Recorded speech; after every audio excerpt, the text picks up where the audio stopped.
Como hemos dicho, este elemento de carga es un elemento tan pequeño que le llamo diferencial de Q. Un elemento diferencial de carga me va a producir un campo eléctrico muy pequeño, diferencial de E. ¿Sí? ¿Me siguen hasta aquí? Lo mismo que hemos hecho siempre.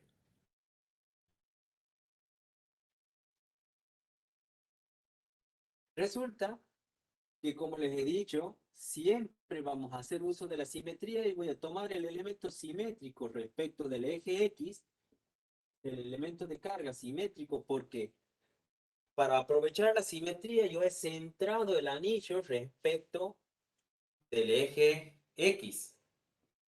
Entonces, por la configuración, el campo eléctrico que me genera ese elemento simétrico, ¿sí? También es diferencial de E. Tienen el mismo módulo, tienen direcciones y sentidos distintas, ¿sí? El módulo es el mismo. ¿Y por qué es el mismo? Y porque el elemento de carga también es diferencial de Q aquí abajo.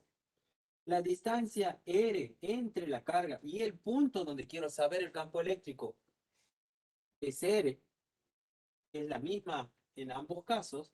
Entonces el módulo, que lo voy a determinar de aquí,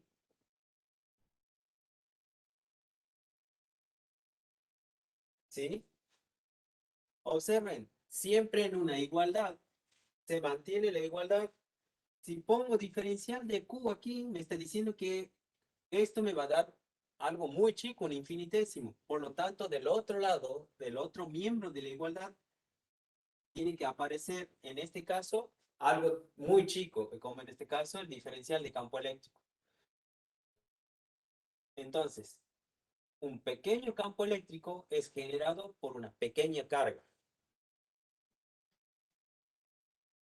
¿Qué voy a hacer? Voy a seguir haciendo uso de la simetría, ¿sí? Y voy a descomponer este vector campo eléctrico en su componente. El de abajo estoy descomponiendo en su componente horizontal y vertical. Voy a descomponer el diferencial de campo eléctrico de arriba en su componente horizontal, lo voy a superponer, y vertical.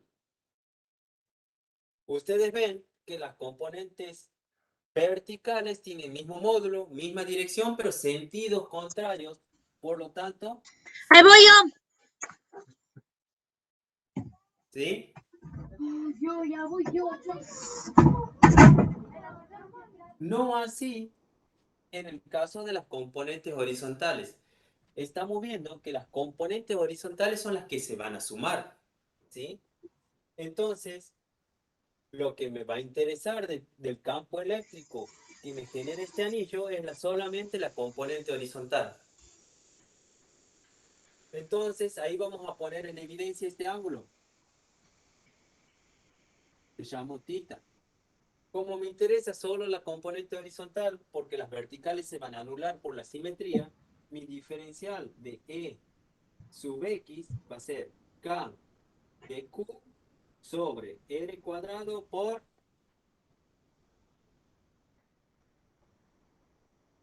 nada. Por el coseno del ángulo. Bien. ¿Y por qué por el coseno? Miren, esto pasa muchísimo en el examen. Este ángulo se replica aquí, por opuestos por el vértice, por una propiedad de ángulos. En el examen han hecho todo esto de memoria, de la imagen fotográfica que tenemos de esto. El ingeniero les pregunta, ¿el campo eléctrico de este elemento de carga cuál es? Y ustedes dicen este. Porque el de arriba tiene que ser el de arriba aparentemente y no es así.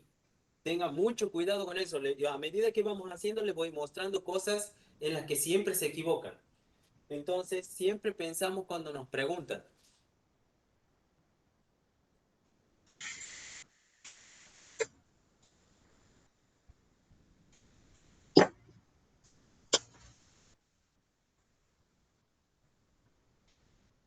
Entonces, por la simetría, como dice el compañero, lo que voy a calcular es la componente horizontal, la suma de las componentes horizontales, aplicando el principio de superposición. Esto no pierdan de vista, siempre hago la suma porque aplico el principio de superposición. Primero calculo el de un elemento y después lo sumo a todos. Coseno de tita. ¿Y cuánto vale el coseno de tita?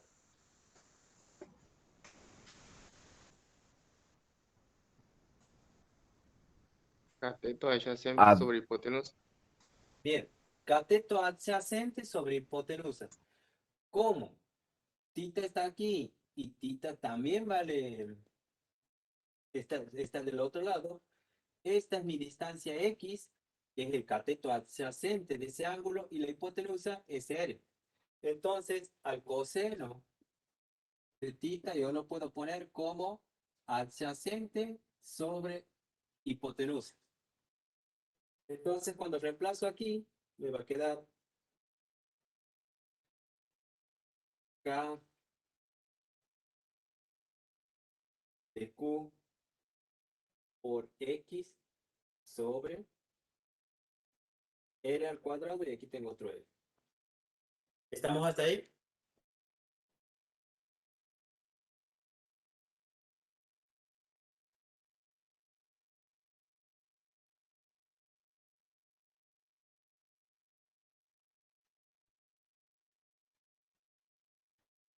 ¿Cuánto vale R? Es el tema.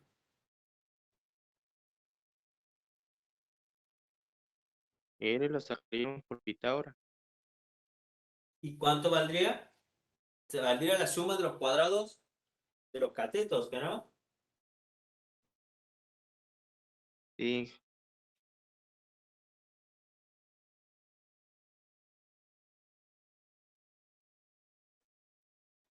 A este, si a este le llamo I, forma general, entonces R va a ser I al cuadrado más X al cuadrado, raíz cuadrada.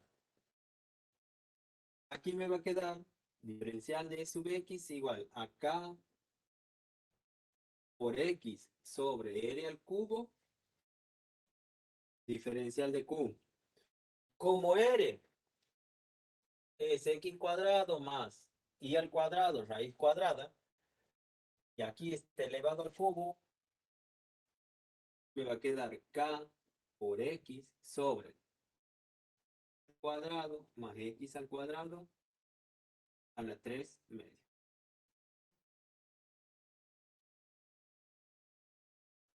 Por diferencial de Q. Entonces he puesto el campo eléctrico del anillo en función, no del anillo, de un elemento que forma el anillo en función de los datos del problema. Ahora, el campo eléctrico resultante de ese anillo va a resultar de integrar esta ecuación. La integro arriba. Integrar, sumar todas las contribuciones de todos los elementos de carga.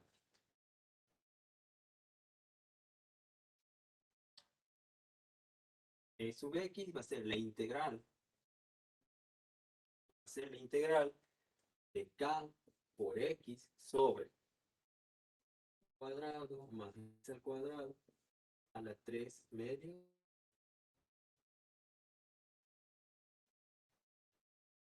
Y ahora esta integral voy a sumar las contribuciones de quién. Si ustedes ven, K es una constante, X para el anillo es constante, Y para el anillo es constante. Voy a sumar en función voy a sumar estas contribuciones de carga, por lo tanto, la integral va a ir desde Q igual a 0 hasta de Q igual a Q total, que es la carga del anillo. ¿Me siguen hasta aquí? Como todo esto es Profe, una constante. pregunta. Sí, ¿Siempre va a ir de 0 a Q total? sí, en el anillo sí. Ah, bien, muchas gracias.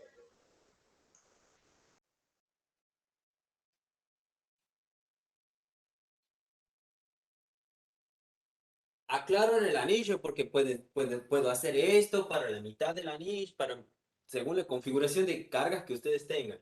En este caso es de 0 a la carga total que tiene el anillo.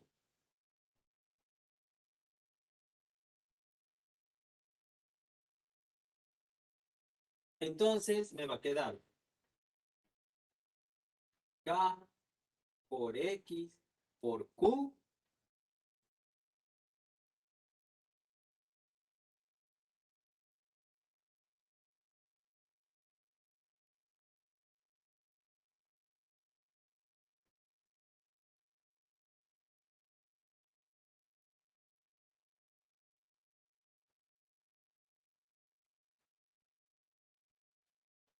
Cuando reemplace los límites de integración solo tengo Q, cuando lo reste menos 0 me va a quedar entonces que el campo eléctrico resultante del punto X va a ser K por X por Q grande, Q total del anillo sobre I cuadrado más X al cuadrado a la 3 metros. Esta es la expresión que ustedes tienen seguramente para el anillo.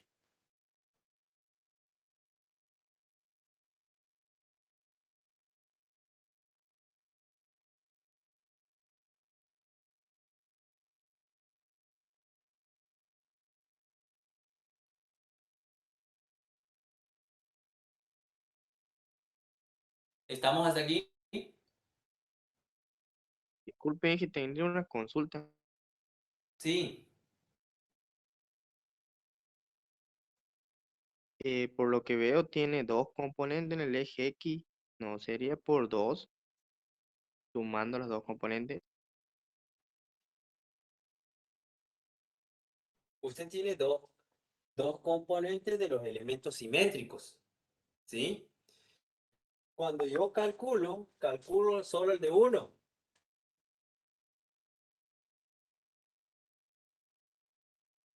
Cuando yo saco la componente, descompongo aquí, digo, diferencial de Q, estoy analizando solo uno, suponga este. Tengo este diferencial de campo eléctrico. Si en particular me interesa solo la componente horizontal, tengo que multiplicar esto por el coseno para obtener la componente horizontal de ese vector, ¿sí? Es lo que hago. K de Q sobre R cuadrado por el coseno del ángulo. ¿Sí? Eso me está dando el de 1 solo,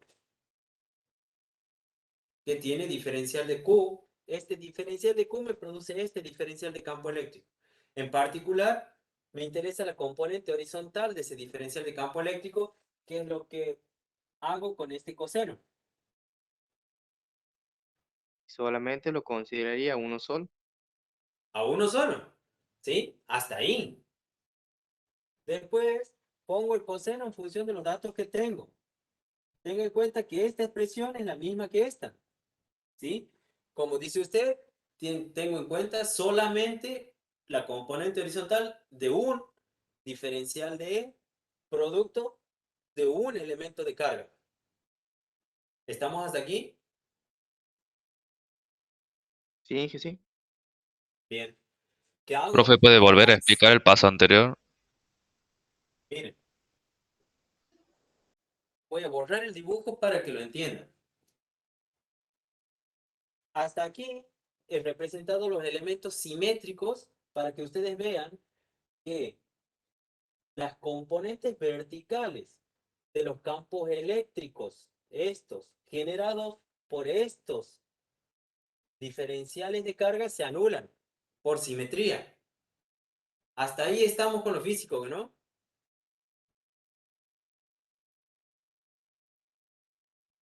Es por eso que solo me va a interesar Sí, las componentes horizontales. Las verticales no, porque sé que se van a anular. Entonces, voy a borrar esto para que no se vea.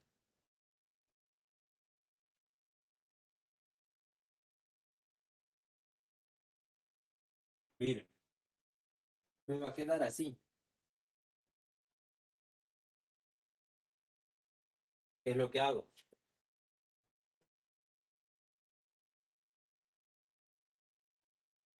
Este es mi diferencial de E. En particular me interesa la componente horizontal. Por lo tanto, a diferencial de E lo tengo que multiplicar por el coseno de este ángulo. ¿Estamos?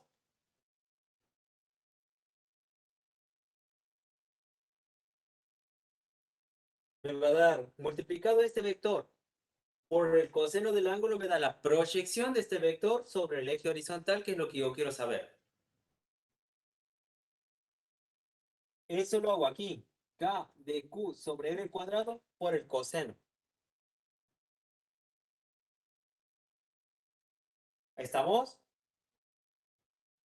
Y si ustedes ven, es de estoy analizando un elemento de carga. Pongo el coseno en función de los datos de la geometría. Coseno es cateto adyacente sobre hipotenusa.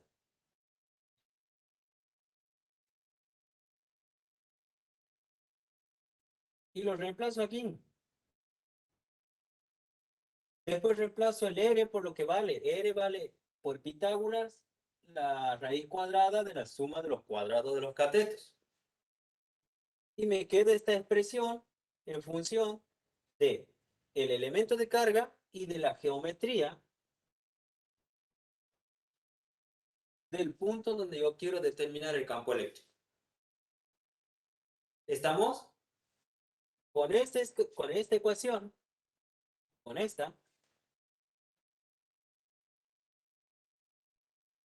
estoy determinando el diferencial de campo eléctrico de este elemento de carga. ¿Sí? Resulta que a mí no me interesa el de un elemento de carga, a mí me interesa el campo eléctrico que genera el anillo completo. Entonces, para saber el campo eléctrico que genera todo este anillo, voy a sumar el campo eléctrico que me genere este elemento, otro que esté por aquí, otro que esté por aquí, otro que esté por aquí, así, uno al costado de otro, pero voy a sumarlos a todas las Por eso es el contribuciones de los integral. elementos de carga, comenzando desde aquí, pegando la vuelta hasta llegar hasta el otro extremo. ¿Se dan cuenta? Cada uno de esos campos eléctricos de estos elementos que estoy considerando valen esto. ¿Qué es lo que hago con la integral? O sea, el campo eléctrico resultante es la suma. No pierdan de vista que la integral es una suma de elementos diferenciales. ¿Sí? Estoy sumando todos los elementos.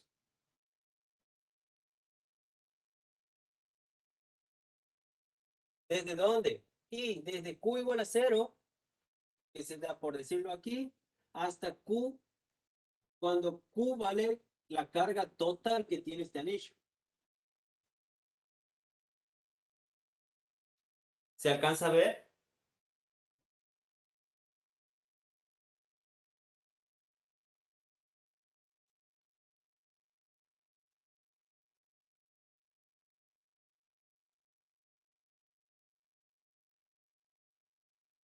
¿Lo vemos, chicos? Sí, ingeniero, muchas gracias. Sí, le he entendido. ¿Se ha entendido? Bueno, no pierdan de vista que nosotros con la simetría presentamos la simetría para demostrar que la componente vertical se anula. Me interesa solo la horizontal.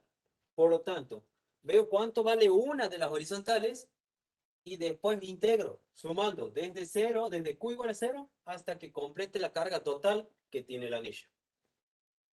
Me queda esta ecuación. La pongo aquí. Campo eléctrico en el eje, en el punto X, vale K por X por la carga del anillo sobre Y al cuadrado más X al cuadrado a las 3 medias. ¿Estamos? Ese es del anillo. Ahora me interesa el campo eléctrico. Me interesa saber el campo eléctrico en el punto sobre el eje X del disco. Voy a hacer uso de esa ecuación. ¿Cómo lo voy a hacer? ¿Cómo lo voy a usar? ¿Puedo borrar? ¿No hay otra pregunta de del anillo?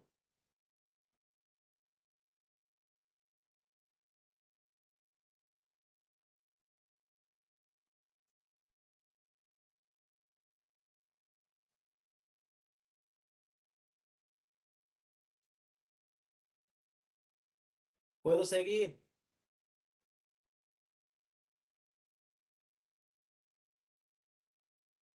Sí, profe. Bueno,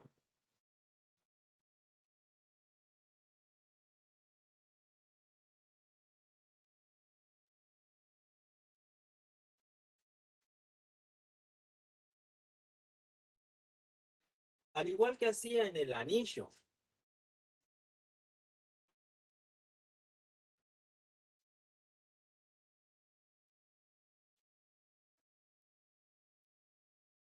al igual que en el anillo,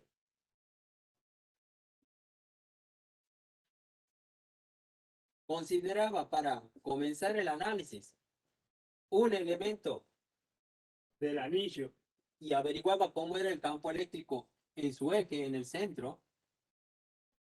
Ahora para el disco voy a considerar un anillo completo, ¿sí?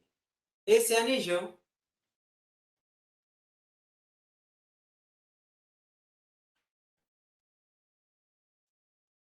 tiene radio B, lo voy a llamar, para ponerle un nombre. No sé si se alcanza a ver. Voy a hacer más grande el dibujo.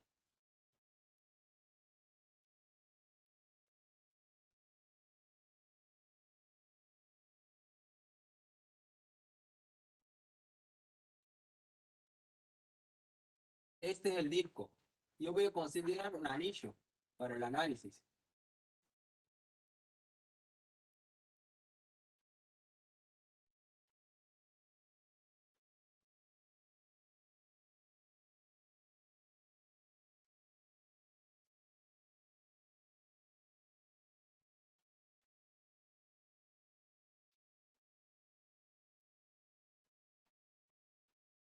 Este anillo, como les digo, voy a poner, bautizarlo con B al radio.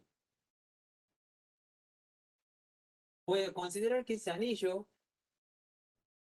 tiene radio B, pero tiene espesor, o sea, es como si fuese una cinta el anillo, ¿sí? Diferencial de B. ¿Me siguen?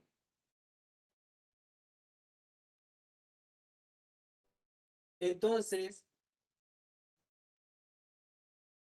este anillo tiene una superficie. ¿Cuál superficie? Y esta, miren.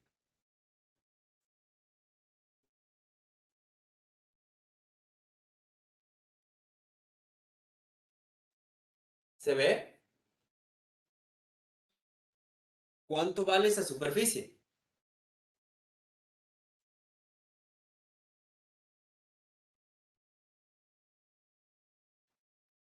Valdría el perímetro del anillo por el espesor. ¿Se dan cuenta? El área del anillo vale 2 pi por el radio, en este caso se llama B, por diferencial de B. ¿Lo alcanzan a ver?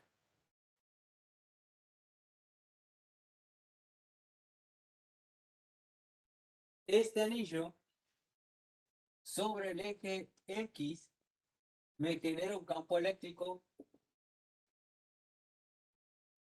así, horizontal, ¿no? ¿Ya están de acuerdo?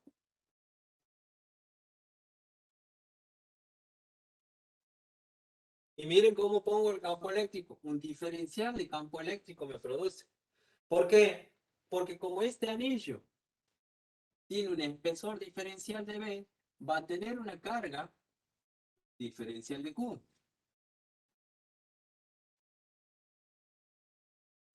¿Lo vemos?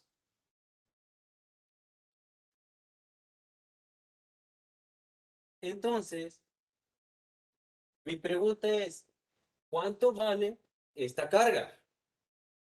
Y bueno, como sé que el anillo tiene una distribución de carga superficial uniforme sigma, mi diferencial de Q expresada así, carga sobre área, ¿no?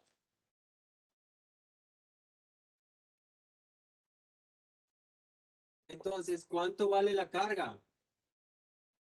diferencial de Q va a valer sigma diferencial de área.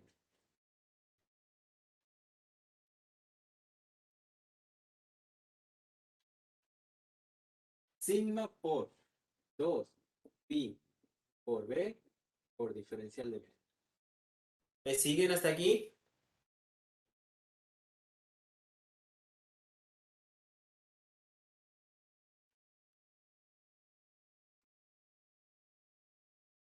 Estoy ahora, al igual que en un principio, al principio del problema, determinando el campo eléctrico de un elemento diferencial de carga. En el anillo, repito, en el anillo el elemento diferencial de carga era un pedacito del anillo. En el disco, el elemento diferencial de carga es un anillo. Pero ese anillo tiene una particularidad, tiene un espesor diferencial de B.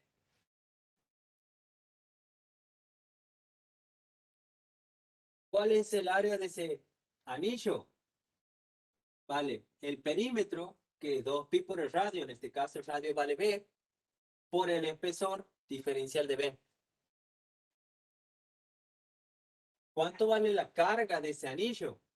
Y vale sigma por el área. Sigma por 2pi por B, diferencial de B. Estamos hasta aquí para que continúe.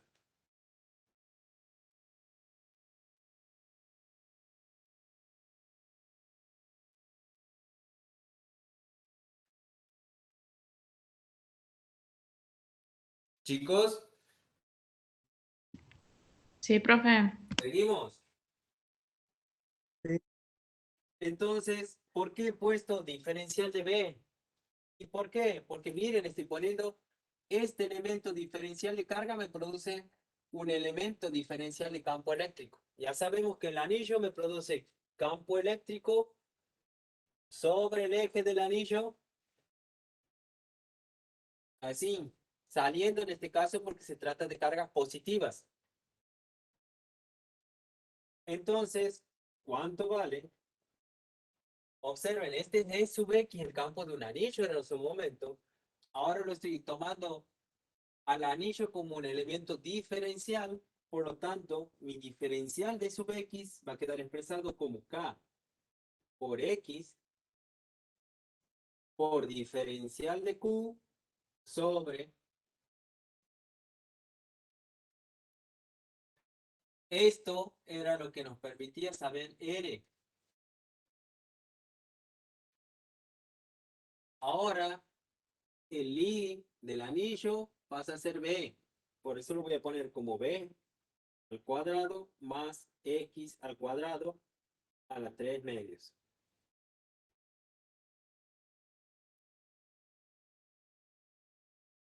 ¿Estamos? ¿Cuánto vale? Ahora ¿qué voy a hacer? Voy a reemplazar diferencial de Q por lo que vale. Entonces me va a quedar K por X.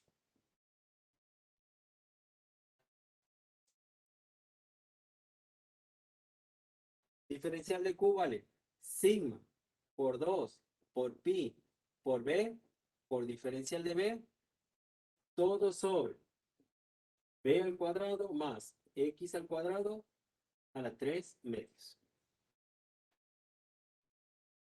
Entonces, diferencial de E sub X vale esto.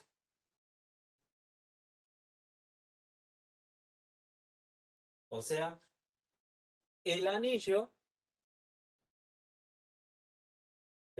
diferencial en este caso me produce este elemento diferencial de campo eléctrico. Pero a mí no me interesa el del anillo, me interesa el del disco completo. Entonces, ¿qué voy a hacer? Voy a sumar los campos eléctricos que me generan anillos que van desde el centro hasta aquí afuera. ¿Sí? Voy a sumar las contribuciones de anillos que van creciendo hasta llegar a un radio, con el radio variando desde 0, o sea, el centro del disco, hasta el radio igual a A. ¿Sí? ¿Sigue la secuencia? Finge. Esa suma de contribuciones se transforma en una integral. La integral del diferencial de sub x, ¿sí? Va a ser la integral de k por x por sigma por 2pi por b por diferencial de b sobre b cuadrado más x al cuadrado a la 3 medios. Y ahora sí, voy a sumar, como les decía, anillos que van desde el centro hasta el radio total del disco. Ustedes saben que el radio del disco es A con B variando desde 0 hasta B igual a. ¿Siguen la secuencia?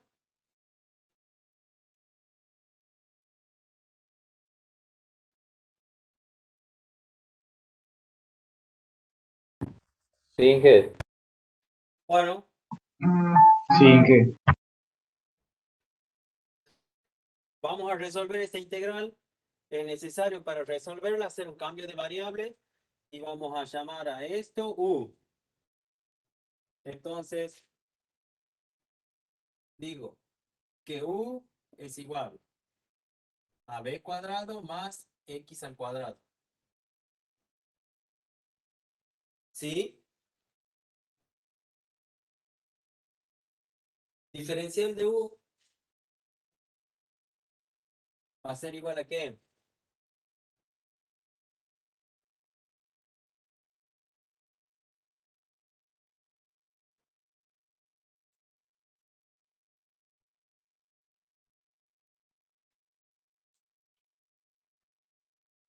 ¿A qué va a ser igual diferencial de U? A 2b. Bien. Va a ser igual a 2b. Lo que quiero que vean aquí, 2b diferencial de b. Lo que quiero que vean, que no vaya a ser cosa que confundan. Aquí lo que se está moviendo es b, no es x. X es fijo. ¿Sí? Para el problema, la distancia x es fijo. Suele suceder que dicen diferencial de u es igual a 2x diferencial de x y de ahí en más no cierra nada. No pierdan de vista que lo que están integrando son anillos o están integrando, están aplicando el principio de superposición de la contribución al campo eléctrico resultante en el punto X de anillos que van variando el radio desde 0 hasta A. Entonces, seguimos. Me va a quedar K por X. K por X. Por 2pi. 2b diferencial de b. K por X. Por pi. El 2b diferencial de b me queda como diferencial de u. Sobre u a la 3 medios. Integral de todo esto. Y ahora, como he hecho cambio de variables, voy a decir, cuando b es igual a 0, u es igual a x al cuadrado.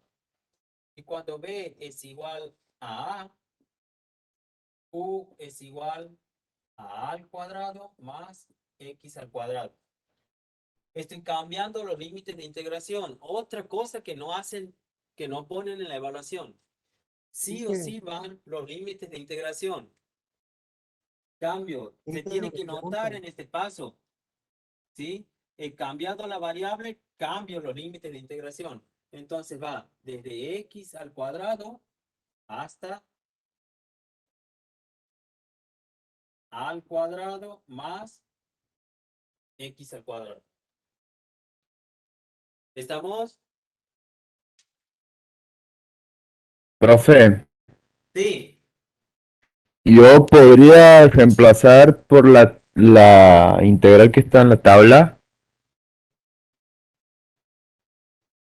Ahora resolver sí o sí hay que hacer por sustitución. como quieran, lo pueden resolver. Yo lo resuelvo porque no tengo la tabla y estoy acostumbrado a resolver. Ah, El resultado claro, tiene que claro. ser. Inge, una Debería ser el pregunta. mismo. ¿Ah? Debería ser el mismo, digo. Tiene que ser el mismo. Inge, una pregunta. Sí. ¿Podría usar la integral indeterminada ahí?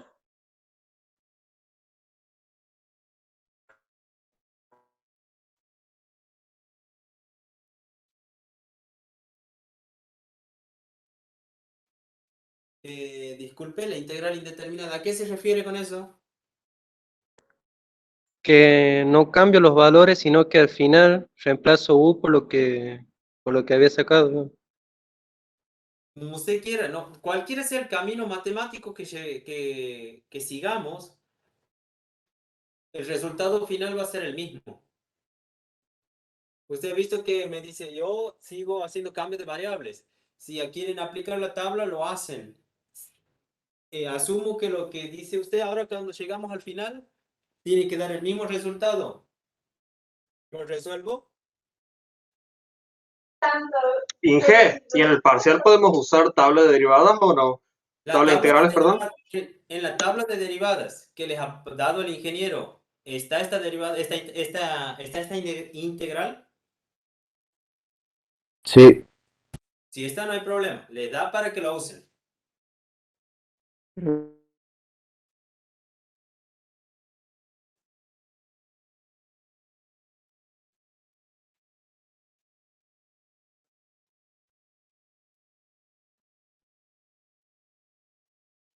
¿Qué va a quedar? K por X por pi por sigma por.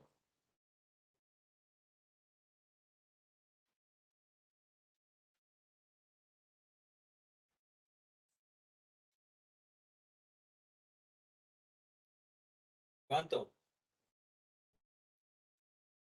La integral de esto. U a la menos 3 medios más 1 me va a quedar U a la menos 1 medio, ¿no? U a la menos 1. Profe, Sí, ahí usted cuando reemplaza por du al 2b lo ha puesto. 2b diferencial de b, 2b diferencial de b, diferencial de U. Ah, claro, ahí lo saca. Ah, está bien, está bien. Estos es diferencial de U.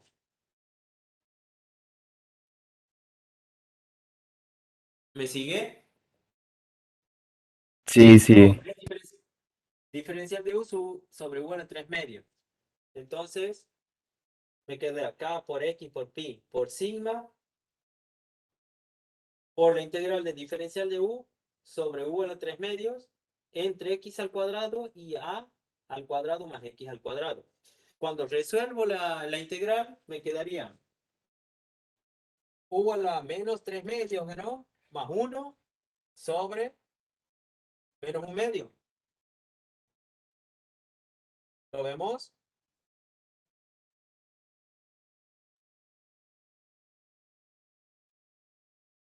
¿Se ve? Sigo aquí. K por X por pi por sigma por menos 2 sobre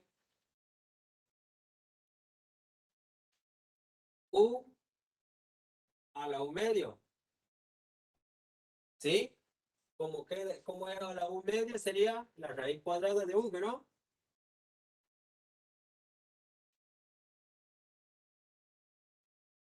¿Estamos hasta aquí?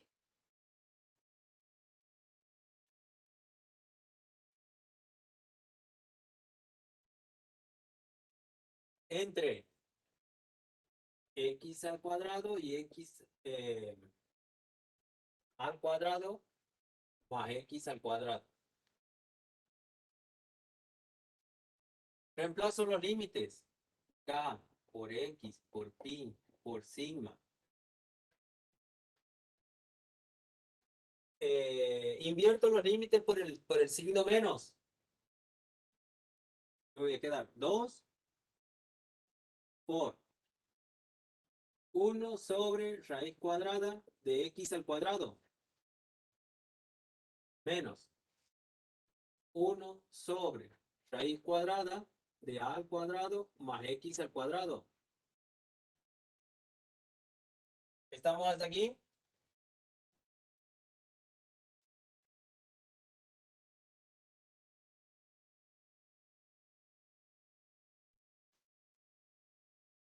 ¿Me sigue?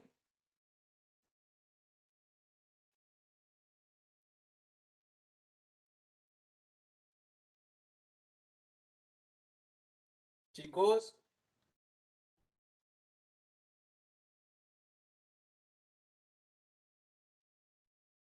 Sí, igual, profe, sí le entendemos.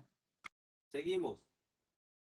Entonces, lo ordeno 2K, X, pi, sigma, por, como es raíz cuadrada de X al cuadrado, 1 sobre X, menos 1 sobre raíz cuadrada de A al cuadrado más X al cuadrado.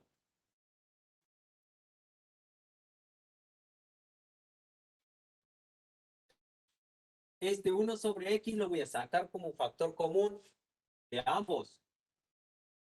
Para hacer eso, tengo que dividir ambos por X, 1 sobre X al cuadrado, ¿no? 1 sobre X, disculpen.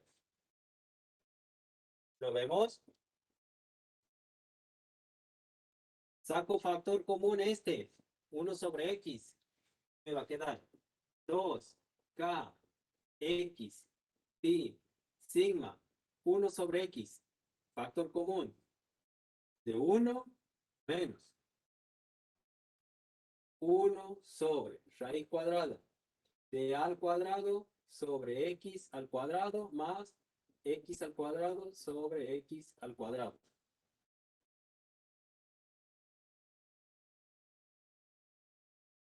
¿Me siguen?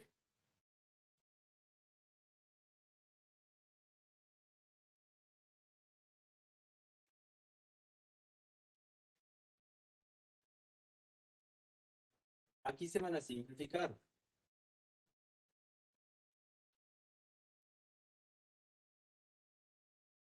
Y esto me va a quedar. El X se simplifica con este X y me va a quedar 2K pi sigma por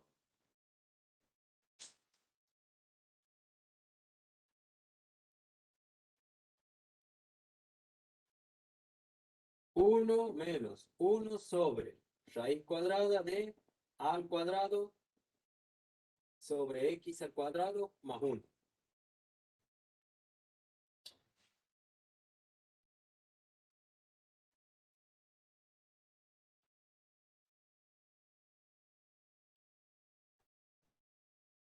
¿Me siguen?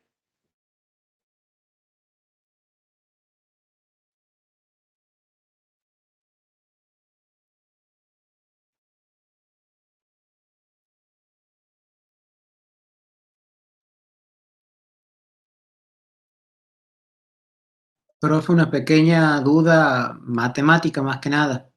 Sí, dígame. ¿Por qué cuando hizo factor común, hizo 1 sobre X, lo dividió por 1 sobre X quedó 1, y en la raíz cuadrada dividió por X al cuadrado? Porque además, disculpen, además introduzco en el paso intermedio me quedaría 1 sobre X aquí. O sea, 1 sobre X en el denominador por la raíz. Le hago el paso intermedio. Miren, me quedaría. Si saco factor 1 sobre X, factor común de 1 menos 1 sobre 1 sobre X por la raíz cuadrada de A al cuadrado más X al cuadrado. ¿Sí? Sí, sí. Ahora introduzco el 1 sobre X dentro de la raíz Para introducirlo tengo que elevar el numerador y el denominador al cuadrado.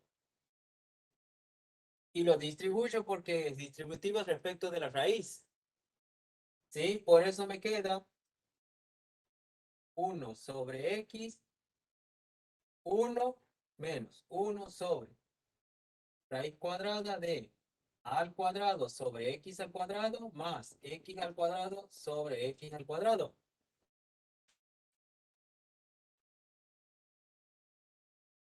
¿Lo ve? En el Sí, sí, siguiente caso, lo meto, digamos, al x. Y para meterlo dentro de la raíz, lo tengo que elevar al cuadrado. Es lo mismo, porque cuando lo introduzco, me quedaría raíz cuadrada de a al cuadrado más x al cuadrado, todo sobre x al cuadrado. En el paso siguiente, lo distribuyo. ¿Sí? Todo matemática. sí, sí, Inge, muchas gracias. Ahora lo ven. Bien, estamos aquí. Esto es lo que vale el campo eléctrico del disco. 2K pi sigma por 1 menos 1 sobre raíz cuadrada de a cuadrado sobre x cuadrado más 1. A mí me preguntan en particular cuál es el valor de x que hace igual a... Me dice, ¿cuánto vale x para que e sub x sea 1/2 de sigma sobre 2 epsilon 0? ¿Sí? Entonces, ahora lo igualo. Igualo el valor de sub x a esto, a 1/2 de sigma sobre 2 epsilon 0 para despejar el valor de x que hace, el valor de x que hace igual a este valor, el valor del campo eléctrico. ¿Me siguen? Y eso es matemática.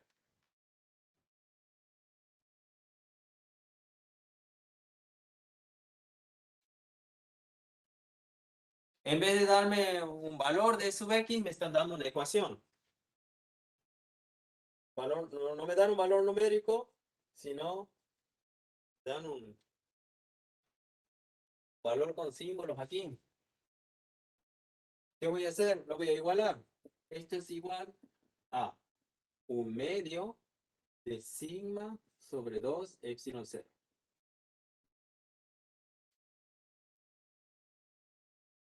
Ustedes saben que K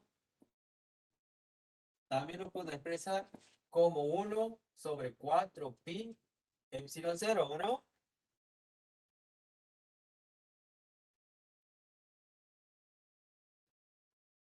Escribo esto así, 2 pi por sigma y reemplazo K por esto, 1 sobre 4 pi epsilon 0. ¿Sí? Pongo 4 pi epsilon 0. Esto por 1 menos 1 sobre raíz cuadrada de a al cuadrado sobre x al cuadrado más 1. De la igualdad se me simplifica este 2 con este 4 y me queda 2. El pi del numerador con el pi del denominador. El sigma de un miembro con el sigma del otro y el epsilon 0 de un miembro con el epsilon 0 del otro. El 2 de un miembro con el 2 del otro. ¿Qué va a quedar? De un lado me queda 1/2. ¿Sí? Se han simplificado todos los otros términos. Igual. Aquí se han simplificado todos. Quedaría 1 por 1 menos 1 sobre raíz cuadrada de al cuadrado sobre x al cuadrado más 1.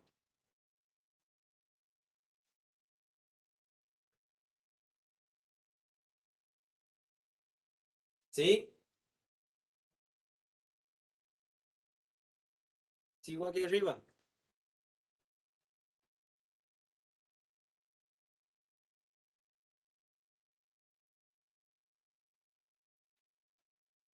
Si paso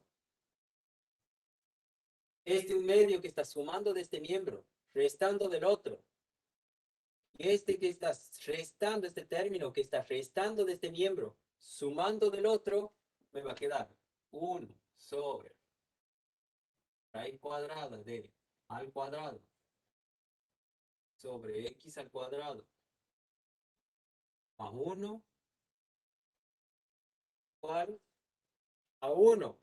Le digo 1 menos un medio que va del otro lado, va a quedar igual a un medio, ¿no?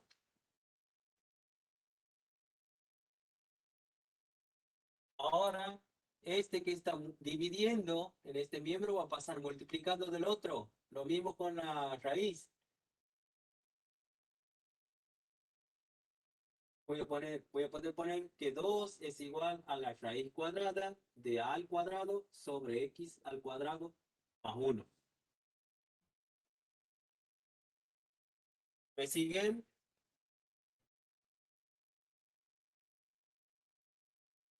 Elevo ambos miembros al cuadrado. Entonces me va a quedar 4 al cuadrado, 2 al cuadrado, 4. Igual, cuando lo eleve al cuadrado al otro miembro, me va a quedar a al cuadrado sobre x al cuadrado más 1.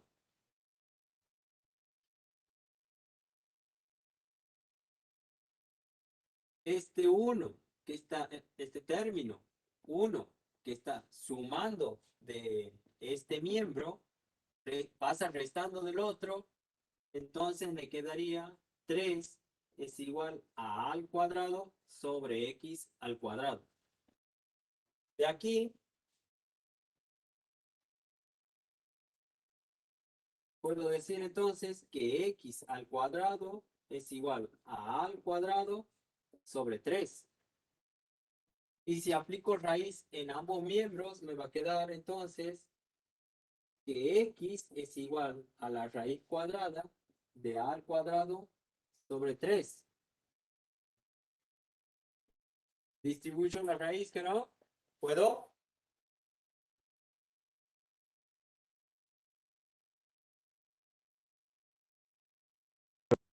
Sí, sí puede.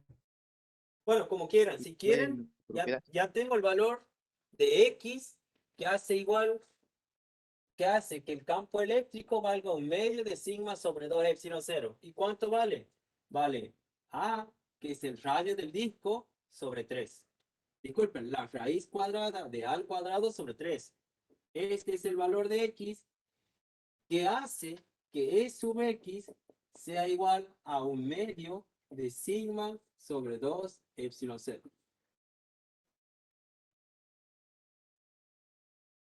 ¿Se dan cuenta?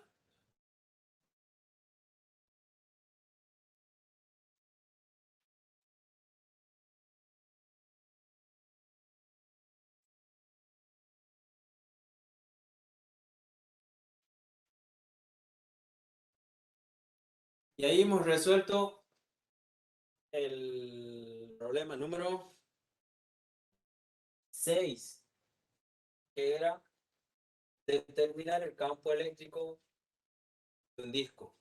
Para hacer eso, primero hemos sacado el campo eléctrico de un anillo, hemos usado del anillo para determinar el del disco, sumando las contribuciones de anillos infinitesimales que van desde el centro hasta el radio igual a A.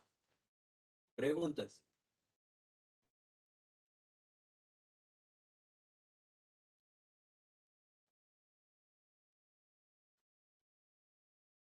Profe, algo así sería lo que nos podrían tomar el sábado.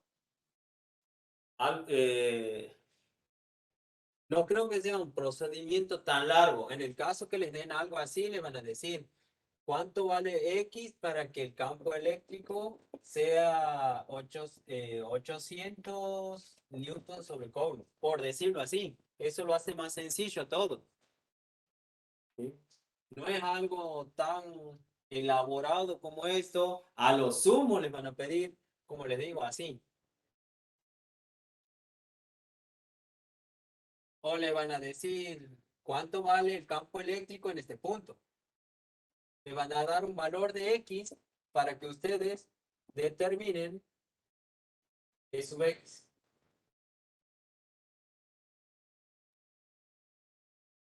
En este problema se ha aprovechado todo. Se aprovecha el anillo, se aprovecha el disco y además un pequeño desarrollo matemático. No creo que vaya nada tan elaborado. A lo sumo es así como les digo. Les van a dar el valor de X para que ustedes digan cuánto vale el campo eléctrico en ese punto. Interesa que hagan esta secuencia de dibujos. Si quieren hacer todo en uno solo o si no lo hacen separado como lo he hecho yo, como ustedes quieran.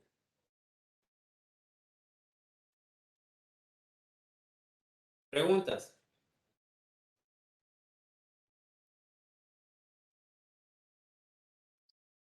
¿Puede darse el caso donde nos pidan solamente el anillo? Solamente el anillo sin el disco. Disculpe, ¿puede repetirlo? ¿Se puede dar el caso que solamente nos pidan que calculemos el campo del anillo Sí, solamente sin el disco? sí. Les pueden dar un anillo. Nada más. Hay problemas de anillo solamente.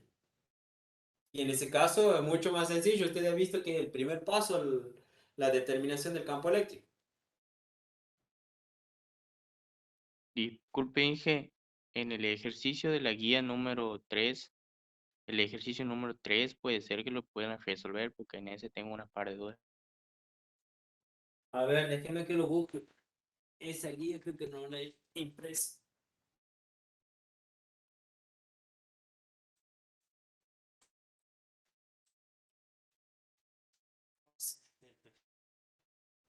Práctico 3, ejercicio 3. Sí, Inge.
Consideremos dos cortezas cilíndricas concéntricas infinitamente largas.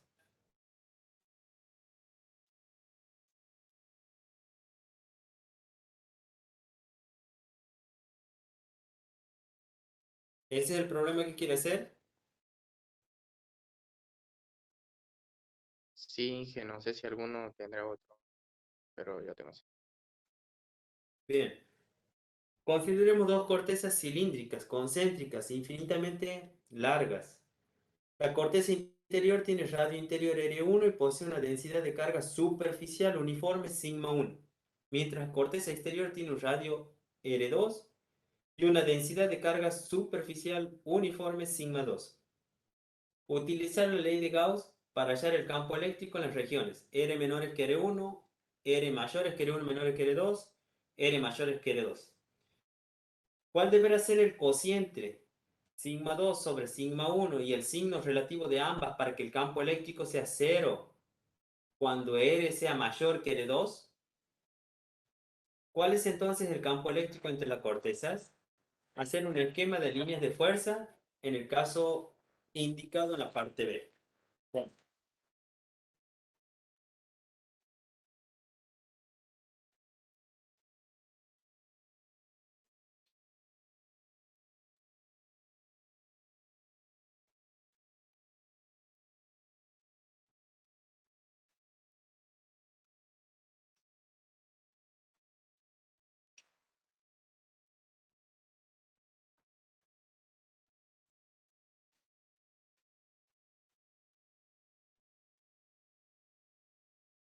dos cortezas cilíndricas, concéntricas e infinitamente largas.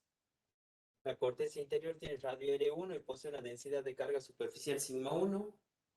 Y la corteza exterior tiene un radio R2 con densidad de carga superficial sigma 2.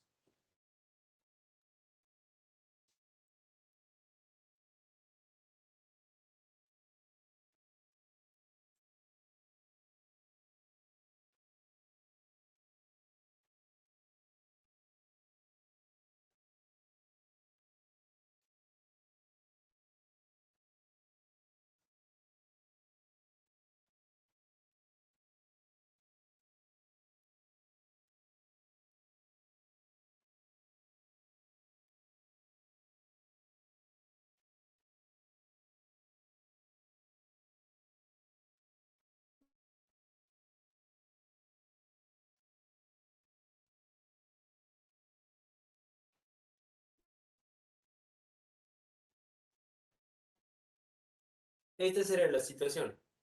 Dos cortezas, una de radio R1, otra de radio R2, son infinitamente largas, dibujo solamente un segmento.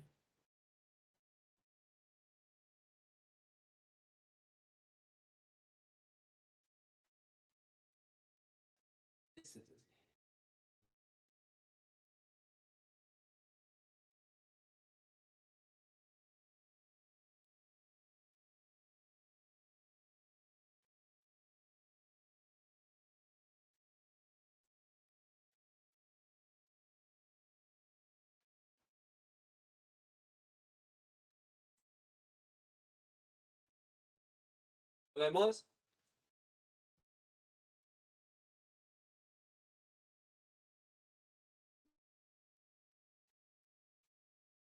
Son cortezas. ¿Qué le quiere decir eso?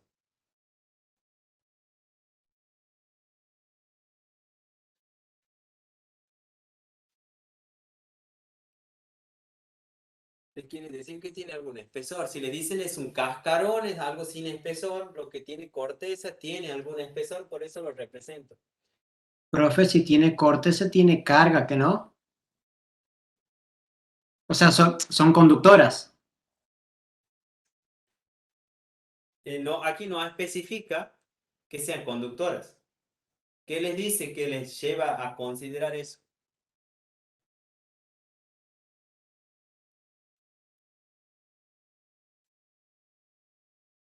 Mire, dice, consideremos dos cortezas cilíndricas concéntricas infinitamente largas. La corteza interior tiene un radio R1 y posee una densidad de carga superficial uniforme sigma 1. Mientras que la exterior tiene un radio R2 y una densidad de carga superficial uniforme sigma 2.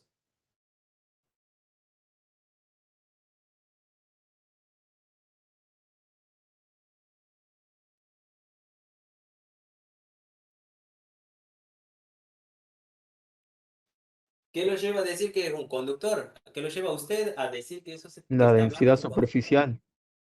Me dice que la densidad La carga superficial de se... carga, Claro, la entonces ahí carga me está está en asegurando el... que se trata de un material conductor.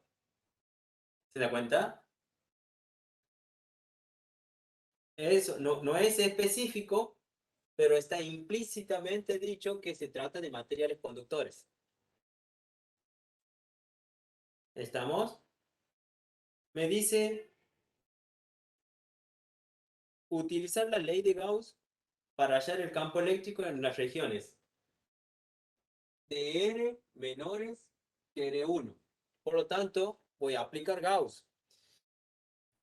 ¿De qué se trata? Gauss utiliza la simetría de la distribución de cargas. Yo voy a aplicar Gauss, pero lo voy a aplicar.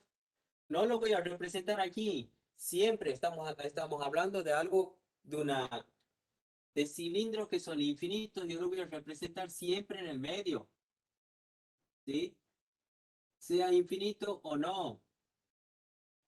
Y si esta es mi primera superficie gaussiana, que también va a ser un cilindro concéntrico con este, ¿sí? Bien en el centro. ¿Qué voy a hacer? Voy a utilizar la simetría y además, ¿sí? Nunca voy a representar las superficies gaussianas en ninguno de los extremos, ¿sí? Porque en los extremos hay distorsiones de las líneas de campo eléctrico. En la región central, no. Por eso es que utilizo Gauss siempre en el medio, siempre en el centro. ¿Estamos con esto? Siempre.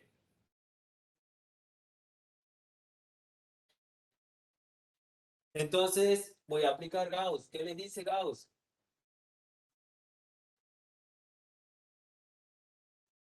El flujo es igual a la integral cerrada sobre la superficie S1 del campo eléctrico, producto interior diferencial de área. Producto interior, se tiene que notar el punto grande. Va a ser igual a la carga neta encerrada por la superficie gaussiana. ¿Sí? Así es.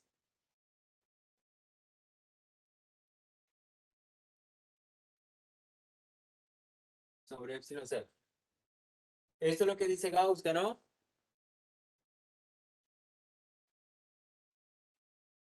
¿Lo vemos todos? Sí, jefe. Bien. Entonces, de antemano, yo sé que el campo eléctrico en esa región, ¿cuánto vale?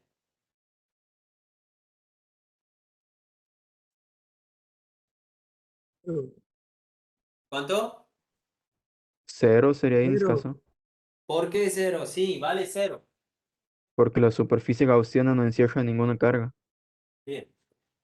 Porque no hay nada. Ustedes tengan en cuenta que lo que genera campo eléctrico son las cargas. Como la superficie gaussiana no encierra ninguna carga, ¿sí?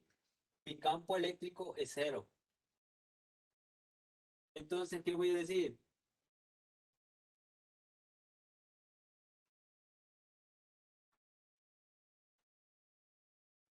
Uneta es igual a cero, entonces el campo eléctrico es igual a cero.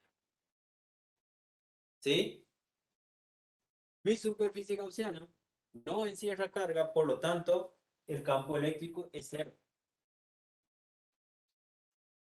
Para los R menores que R1. ¿Estamos hasta aquí?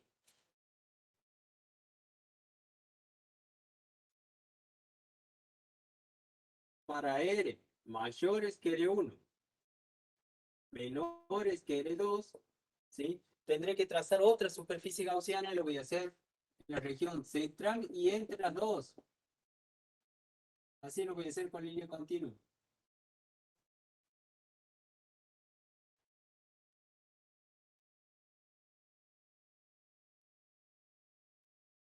Ahí está mi otra superficie gaussiana. Esa le llamo S2. De antemano, ¿hay campo eléctrico?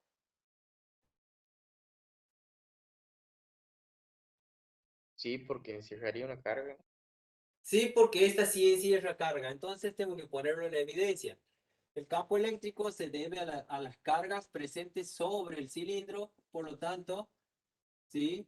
En cualquier lado de esa distribución analizo qué signo tienen las cargas. Primero,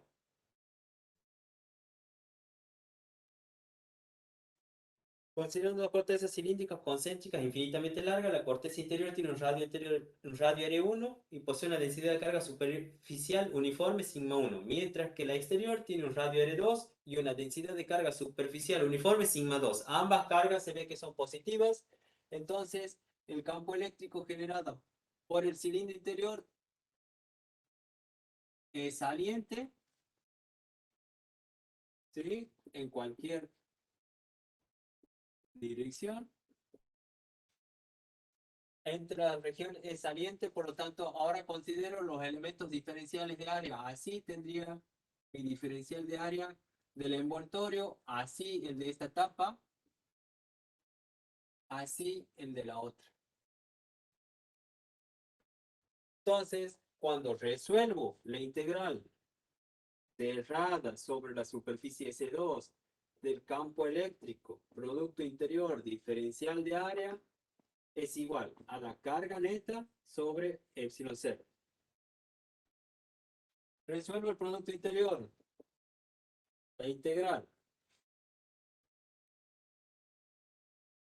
de diferencial de A. Y ahora lo voy a diferenciar. ¿Sí? Tengo que considerar. Tengan en cuenta que la superficie que le he definido como S2 está formada por un cilindro. Ese cilindro es un cilindro. Tiene un envoltorio, tiene una tapa por un lado, tiene tapa por el otro. O sea, la superficie está, la superficie cerrada está formada por tres partes. Las tapas y el envoltorio, que lo puedo considerar, tengan en cuenta que así es el cilindro del envoltorio, yo lo puedo desdoblar así. Entonces, cuando haga la integral, voy a tener tres términos.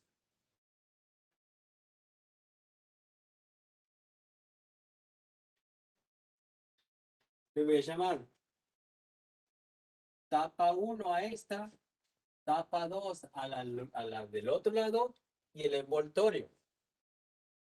Y la integral sobre la tapa 1 de E diferencial de A. ¿Cuánto vale el ángulo entre E y diferencial de A para la tapa 1?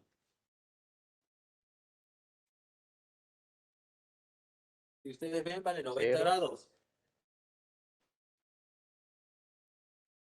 Lo vemos más la integral sobre la tapa 2 del campo eléctrico diferencial del área coseno de.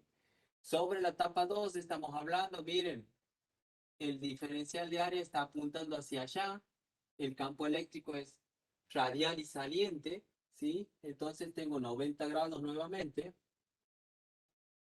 más, voy a hacer un poquito más chico esto. ¿Me siguen hasta aquí? Más la integral sobre el envoltorio, o sea, el entorno del campo eléctrico, producto interior diferencial de área, por el coseno. ¿Cuántos grados hay entre el campo eléctrico y el vector diferencial del área en este que estamos considerando el envoltorio? Hay 0 grados. ¿Lo vemos? Entonces, ¿cómo? Coseno de 90 es igual a 0. La integral sobre la superficie cerrada S2, ¿sí? Queda como la integral sobre el envoltorio de E diferencial de A coseno de 0 es igual a 1. Esto me va a quedar la integral del campo eléctrico diferencial del área sobre el envoltorio. ¿Estamos hasta aquí?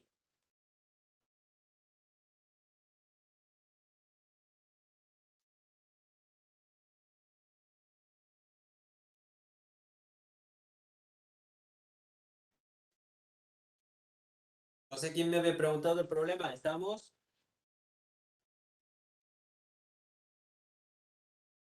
Inge.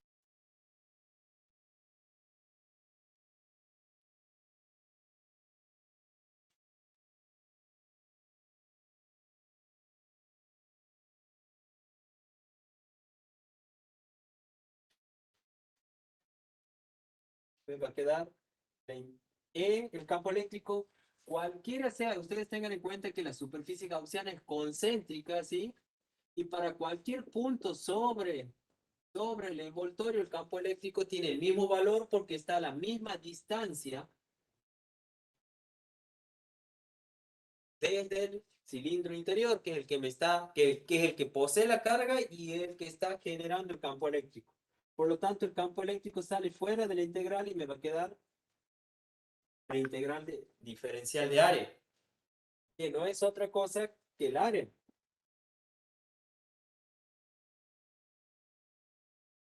¿Y cuánto vale el área de este cilindro?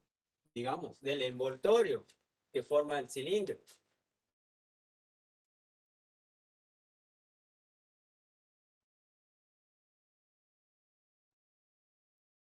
Vale, el perímetro que vale 2 pi por r.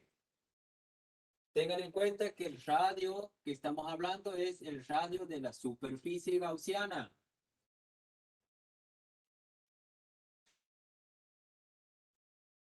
Por la longitud.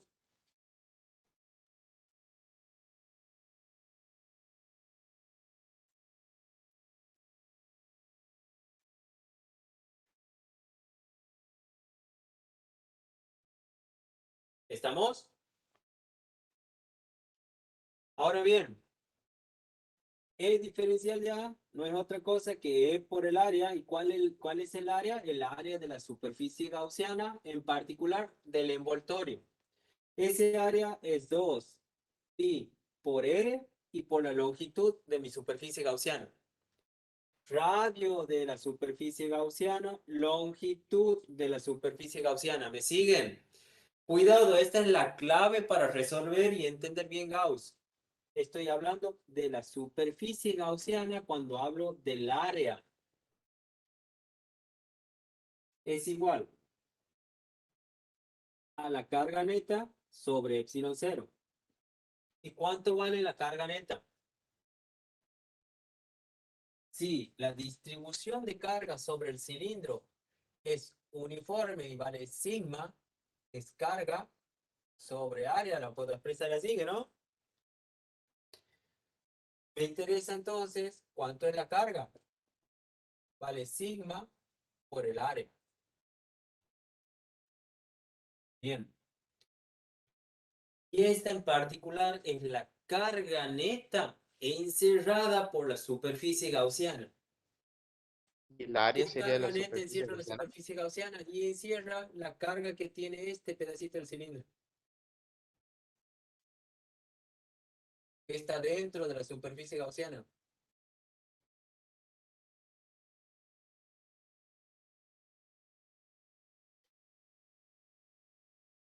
¿Lo ven? ¿Cuánta es la carga neta entonces? Es la densidad de carga, en este caso del cilindro interior, que lo hemos llamado con 1, por el área. El área es 2 pi por el radio del cilindro, en este caso es R1, fíjense, por la longitud de la superficie gaussiana.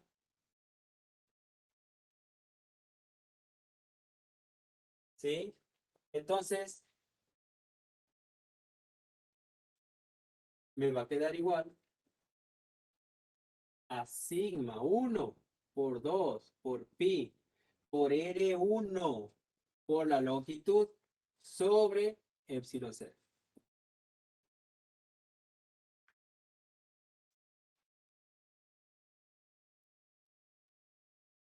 ¿Me siguen? Esta es la gran diferencia. Esto es lo que tengo que tener en cuenta siempre en Gauss. Campo eléctrico por el área de la superficie gaussiana. Área de la superficie gaussiana. Después, cuando evalúo la carga neta, me pregunto, ¿cuál es la carga que encierra la superficie gaussiana? La carga que encierra la superficie gaussiana es, en este caso, 2pi por el radio del cilindro por la longitud de la superficie gaussiana. Esta es la clave en Gauss, fíjense, no confundir los radios.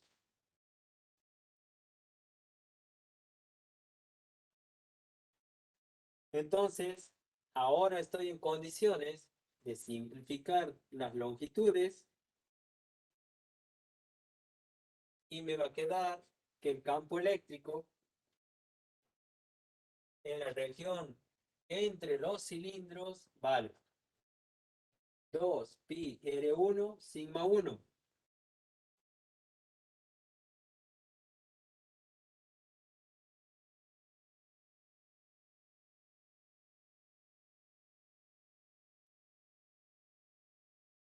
Sobre epsilon 0 por 2 pi por R.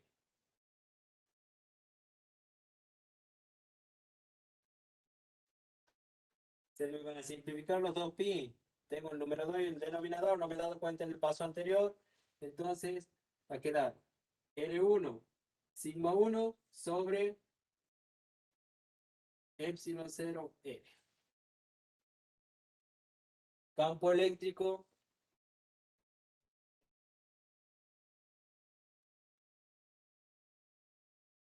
para la región comprendida entre R1 y R2. ¿Estamos con este?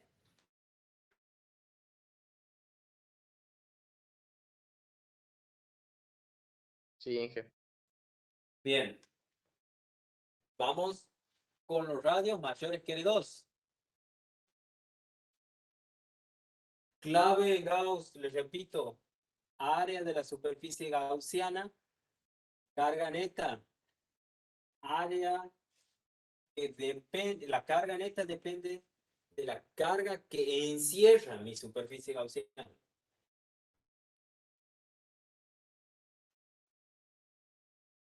Borro.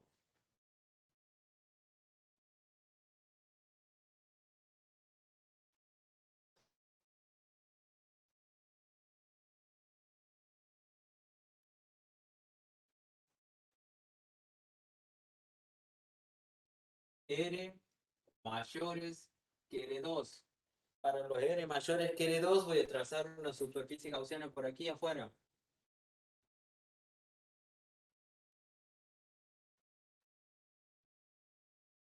Siempre la región media.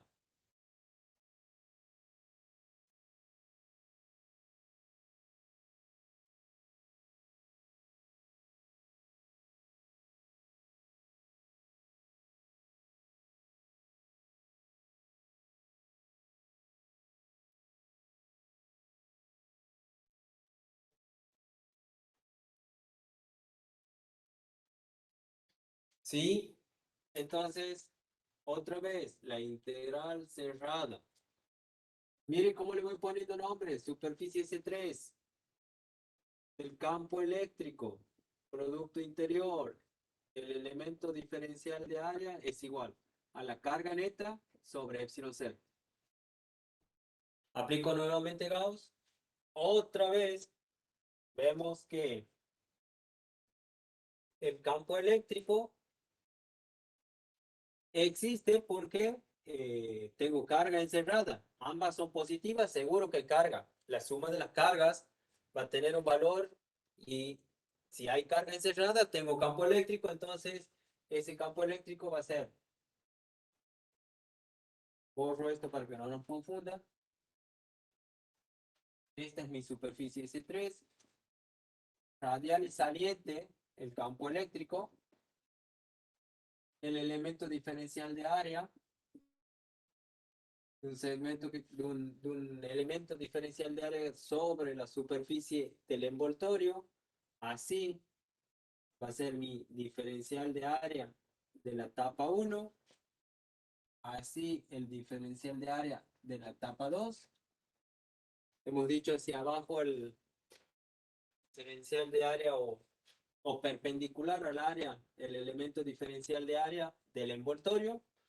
Nuevamente resuelvo la integral desdoblando. Tengan en cuenta que esta superficie que es cerrada está formada por tres superficies: el envoltorio, la tapa de un lado y la tapa del otro. Por eso tienen que aparecer tres términos en la ecuación cuando resuelvo la integral cerrada. Y me va a quedar integral sobre la tapa 1 de E, diferencial de A, coseno de 90 grados. ¿Por qué? Y bueno, porque el elemento diferencial de área apunta así. Mi campo eléctrico es sí siempre perpendicular. Por lo tanto, aquí hay 90 grados. Lo mismo sucede en la etapa 2, la integral sobre la etapa 2 del campo eléctrico, diferencial de área, coseno de 90 grados, más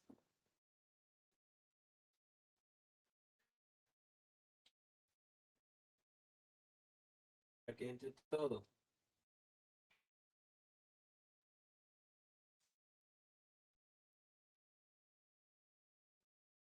Más la integral sobre el envoltorio del campo eléctrico, diferencial de área, coseno de 0 grados.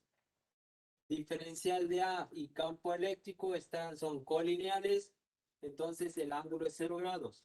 Coseno de 0 es 1, coseno de 90 es 0, entonces estos términos se anulan, solamente me queda E diferencial de A, integral sobre el envoltorio. Como repetimos, el campo eléctrico, cualquiera sea la posición que ocupe sobre el envoltorio, es constante porque se encuentra a la misma distancia radial, así. Ese es el radio de la superficie gaussiana. Puedo salir fuera de la integral y me va a quedar integral de diferencial de área. Esto es E por A es igual el área entonces a 2 pi por el radio de la superficie gaussiana, que es cualquiera mayor que R2 por la longitud de mi cilindro que forma la superficie gaussiana. Esto es igual a la carga neta sobre epsilon 0.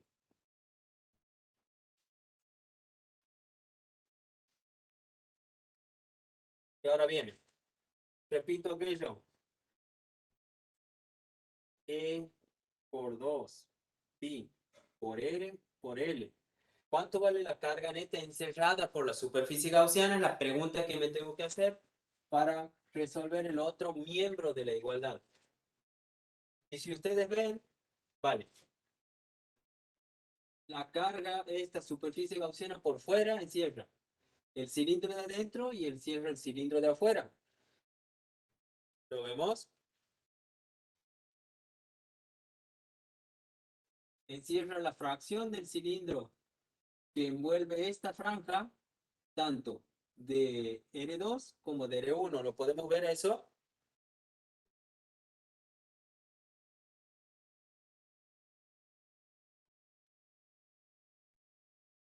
¿Lo vemos? Sí, jefe. En el paso anterior envolvía solamente un cilindro, la superficie gaussiana. Ahora en este envuelve a los dos. Por lo tanto voy a tener dos términos, ¿sí?, que van a conformar la carga neta. Y vale sigma 1 por 2 pi R1 y por L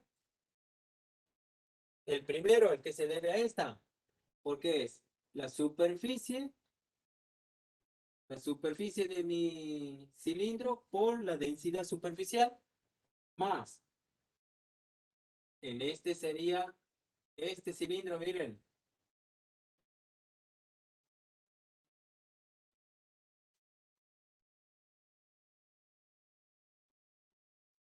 Me daría sigma 2 por 2 pi por R2 por la longitud.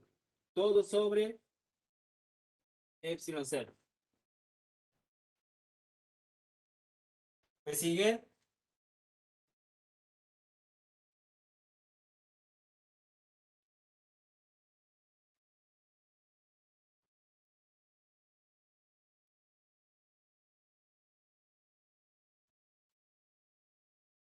Como está L en ambos términos y en ambos miembros, se van a simplificar al igual que el 2pi.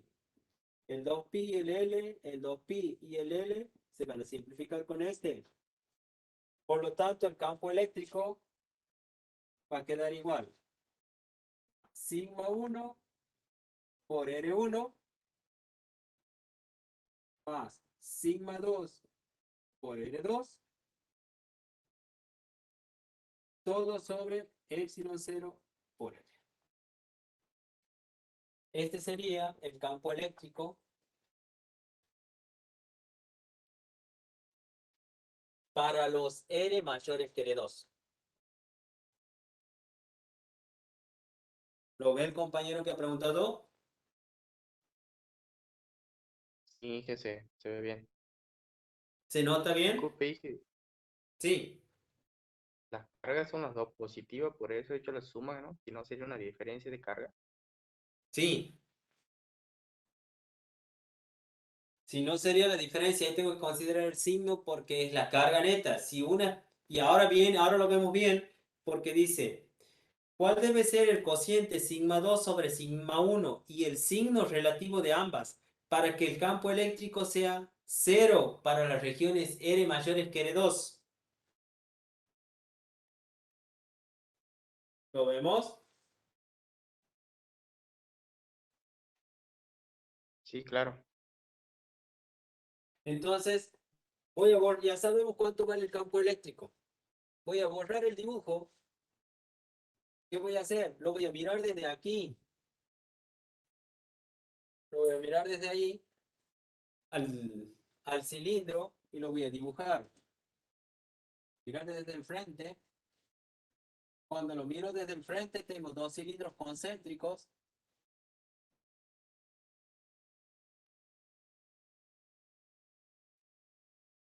Uno de radio R1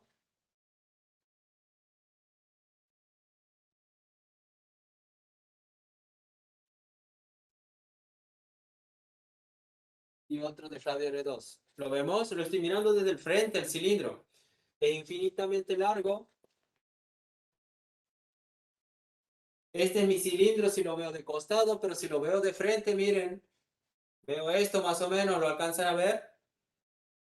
Este es el cilindro a lo largo, lo veo de frente, lo represento así.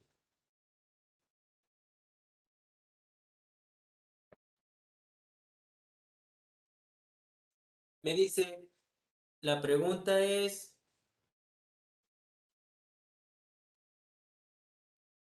¿cuál será el cociente sigma 2 sobre sigma 1 y el signo relativo de ambas para que el campo eléctrico sea 0 para los R mayores que R2? Me dice, para que el campo eléctrico aquí afuera sea igual a 0, ¿cómo tienen que ser las cargas entre ellos?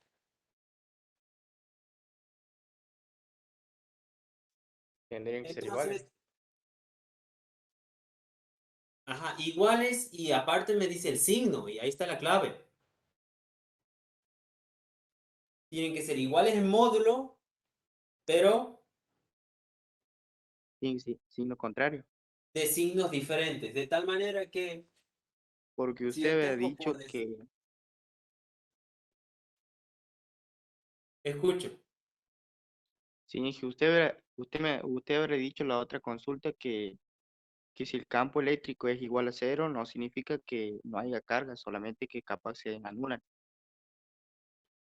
Ahí el campo eléctrico, si el campo eléctrico es cero, y si cuando yo trace la superficie gaussiana, el cilindro que acabo de trazar, ¿qué voy a decir? El campo eléctrico puede ser cero si la carga neta es igual a cero.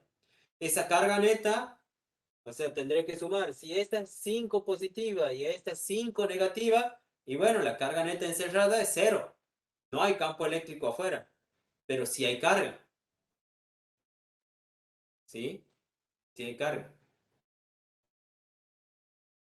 La suma con sus signos me dice que es igual a cero. Y eso lo pongo en evidencia así, miren. Si tengo 2, 3, tengo 2, 4, 6, 8 cargas positivas, tendré que poner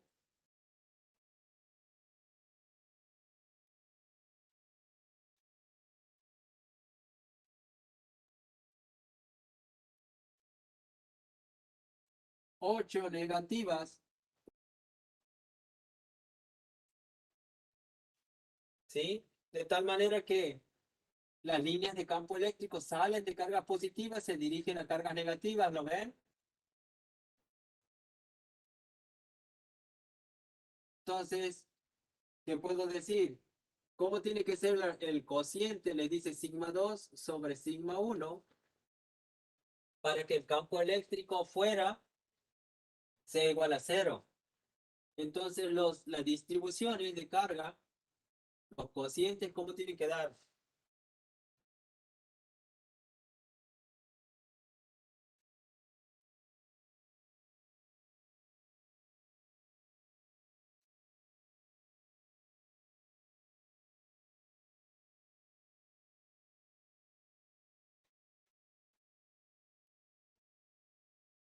¿Cómo les tiene que dar?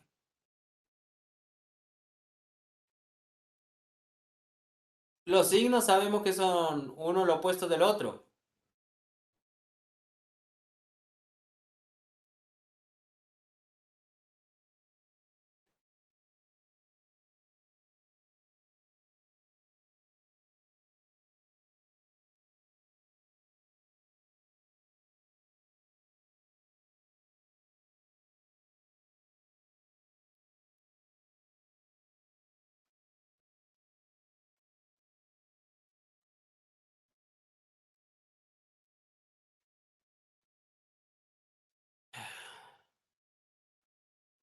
Los signos, me queda solamente, los signos son opuestos, las densidades, ¿cómo tienen que ser?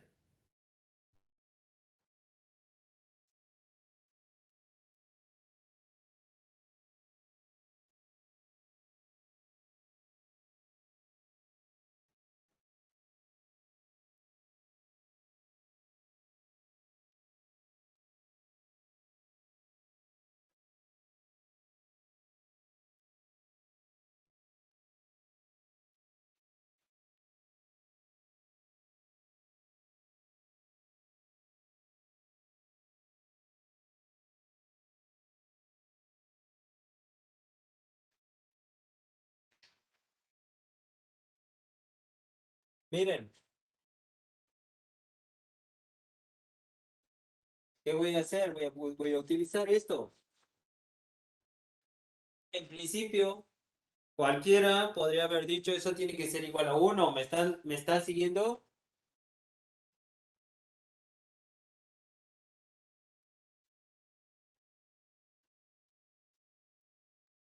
Este es el valor del campo eléctrico para regiones por fuera.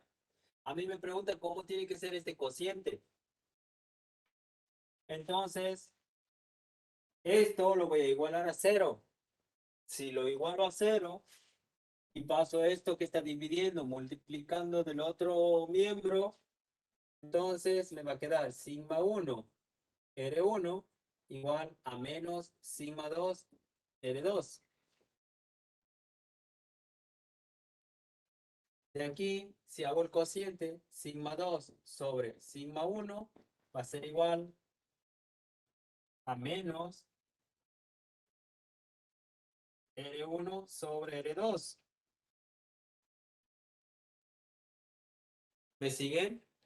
Esto, ¿cómo tiene que ser el cociente? Les preguntan. Y bueno, el cociente sigma 2 sobre sigma 1 está dado por la relación de los radios y el signo relativo es negativo.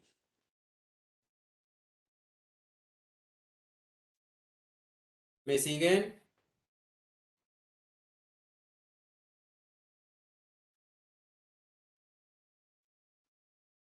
Sí, Inge, sí se entiende. Bien. Sí, se entiende. ¿Ustedes han visto, han descargado los ejercicios resueltos del ingeniero de la guía esta de Gauss?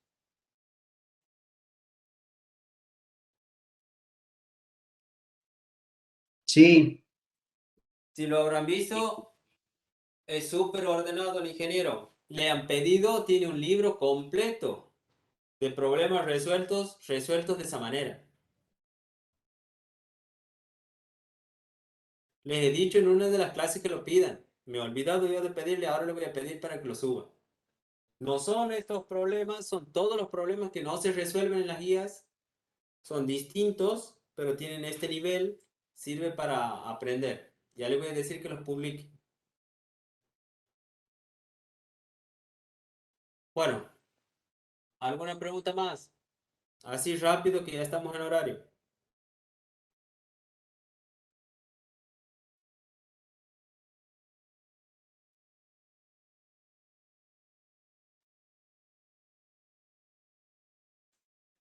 Si Profe. ustedes ven, son problemas que nosotros hemos demorado mucho en hacerlo solamente para ir explicando. Si hacen dos, tres, en el cuarto que hagan, van a ver que esto es sistemático y solamente tengo que fijarme en cuál es el área de la superficie gaussiana, cuál es la carga neta que encierra esta superficie gaussiana. Esa es la clave de Gauss y esas son las secuencias de preguntas que me tengo que hacer para resolver este problema. Este y todos los problemas de Gauss.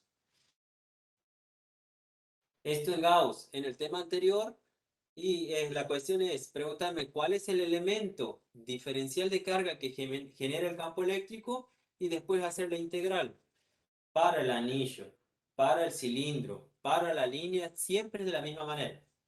Un elemento diferencial de carga y después integro para determinar el campo eléctrico resultante. Si no les especifican con qué método trabajar para determinar el campo eléctrico, la mayoría de las veces conviene utilizar Gauss. Pero ustedes lo resuelven, si no es específico, resuelven como a ustedes les resulte más conveniente. Ahora, si le dicen resuelva por Gauss, es ineludible aplicar superficies gaussianas. ¿Alguna pregunta? Profe, Sí. yo quería hacer una pregunta, pero del Classroom. Eh, yo ya tengo una cuenta en Classroom que utilizaba en sistema de representación. No, ¿Cómo no tiene alguien? usted no tiene que generar nada. Claro, ya lo estaba usando.